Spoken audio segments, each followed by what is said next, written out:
കതിരൂർ മനോജ് വധക്കേസിൽ P ജയരാജനെ CBI പ്രതി ചേർത്തു. UAPA പ്രകാരമാണ് ജയരാജനെതിരെ കേസെടുത്തത്. 25ാം പ്രതിയായാണ് ജയരാജനെ പ്രതി ചേർത്തിരിക്കുന്നത്. വിശദാംശങ്ങളുമായി PB ജോഷില ചേരുന്നു. ജോഷില, ഏറ്റവും പുതിയ വിവരങ്ങൾ ഈ സംഭവത്തിലെ. മനോജ് വധക്കേസിൽ CPI ജില്ലാ സെക്രട്ടറി CBI പ്രതി ചേർത്തിരിക്കുന്നു. 25ാം പ്രതിയായാണ് ചേർത്തിരിക്കുന്നത്. UAP 18 വകുപ്പുകൾ അടക്കം ചേർത്താണ് പ്രതിപട്ടികയിൽ ഉൾപ്പെടുത്തിയിരിക്കുന്നത്. എന്നാൽ അതേസമയം തന്നെ പി ജയരാജൻ ഇപ്പോൾ ദേഹാസ്വാസ്ഥ്യം കാരണം കഴിഞ്ഞ ദിവസം ജയരാജനെ കണ്ണൂർ ജില്ലാ സഹകരണ ആശുപത്രി AKG സഹകരണ ആശുപത്രിയിൽ പ്രവേശിപ്പിച്ചിരിക്കുകയാണ്. അതേസമയം തന്നെ നേരത്തെ മുൻകൂർ ജാമ്യ ഹർജി കോടതി തള്ളിയിരുന്നു. അറസ്റ്റ് ഉണ്ടാകും എന്നുള്ള കാരണവും അതുപോലെ തന്നെ മറ്റ് പല കാരണങ്ങളും, അതായത് തെരഞ്ഞെടുപ്പ് മുന്നിൽ കണ്ട് BJPയുടെ സമ്മർദ്ദത്തിൽ, കേന്ദ്ര ഗവൺമെന്റിന്റെ സമ്മർദ്ദത്താലാണ് ഇത്തരമൊരു കേസ് ഇപ്പോൾ പൊക്കിക്കൊണ്ടുവരുന്നത് എന്നുള്ള കാരണം കാണിച്ചുകൊണ്ട് പി ജയരാജൻ നൽകിയ മുൻകൂർ ജാമ്യ ഹർജി നേരത്തെ കോടതി തള്ളിയിരുന്നു. അത് പ്രതി അല്ല, ഈ കേസിൽ പ്രതിയല്ലാത്ത ഒരാൾക്ക് ഇത്തരത്തിലൊരു മുൻകൂർ ജാമ്യ ഹർജി ആവശ്യമില്ല എന്ന് പറഞ്ഞുകൊണ്ടാണ് കോടതി ഇത് തള്ളിയത്, ഈ മുൻകൂർ ജാമ്യ ഹർജി തള്ളിയത്. അതേസമയം തന്നെ CBI കഴിഞ്ഞ ദിവസം വരെ കോടതിയിൽ പറഞ്ഞ കാര്യം പി ജയരാജൻ കേസിൽ പ്രതിയല്ല എന്നുള്ളതായിരുന്നു. ഇന്നാണ് ഇത്തരത്തിൽ ഒരു കേസ് CBI വീണ്ടും ഫയൽ ചെയ്തിരിക്കുന്നത്.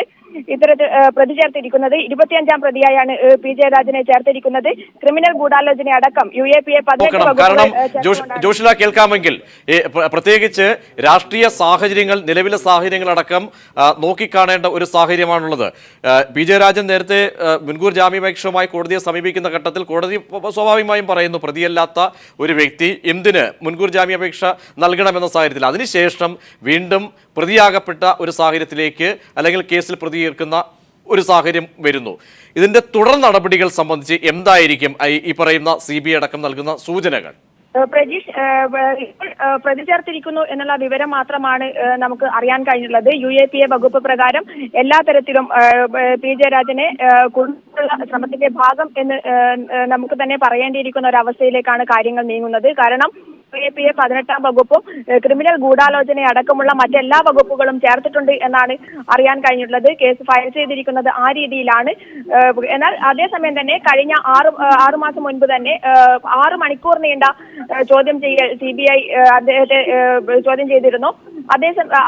ഈ 6 മാസത്തിനിടയിൽ പോലും അദ്ദേഹത്തിനെതിരെ ഒരു തെളിവ് കണ്ടെത്താൻ CBIക്ക് കഴിഞ്ഞിട്ടില്ല. ഇത് നേരത്തെ തന്നെ അദ്ദേഹത്തിന്റെ അഭിഭാഷകൻ വ്യക്തമാക്കിയാണ്. ഇതിനെ തുടർന്നാണ് വീണ്ടും ഇപ്പോൾ ഒരു അറസ്റ്റ് നീക്കം എന്നുള്ള രീതിയിലേക്ക് പോകുന്നതെന്നും പി ജയരാജന്റെ അഭിഭാഷകൻ നേരത്തെ വ്യക്തമാക്കിയതായിരുന്നു. അതുകൊണ്ട് തന്നെയാണ് മുൻകൂർ ജാമ്യ ഹർജി കോടതിയിൽ കൊടുത്തതും ഈ ജാമ്യ ഹർജി കഴിഞ്ഞ ദിവസം കോടതി തള്ളിയതും.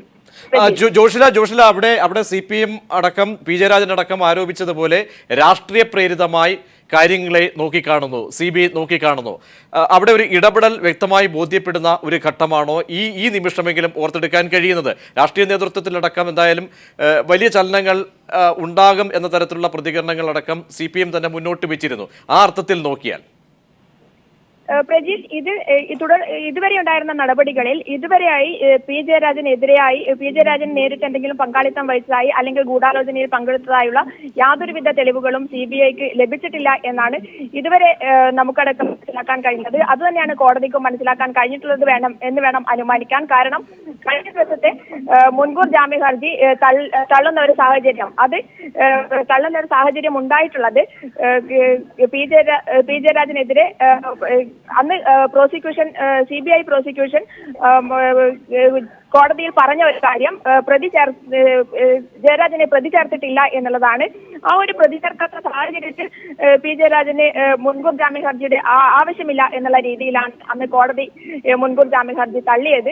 അതേസമയം അതിനുശേഷം 6 മാസം മുൻപേ നടന്ന ചോദ്യം ചെയ്യലിന് ശേഷം ഇതുവരെയായി യാതൊരു വിധത്തിലുള്ള നടപടികളും CBIയുടെ ഭാഗത്തു നിന്നും ഉണ്ടായിരുന്നില്ല. CBIക്ക് ഇതുവരെ തെളിവുകളൊന്നും ലഭിച്ചില്ല എന്ന് വേണം പറയാൻ.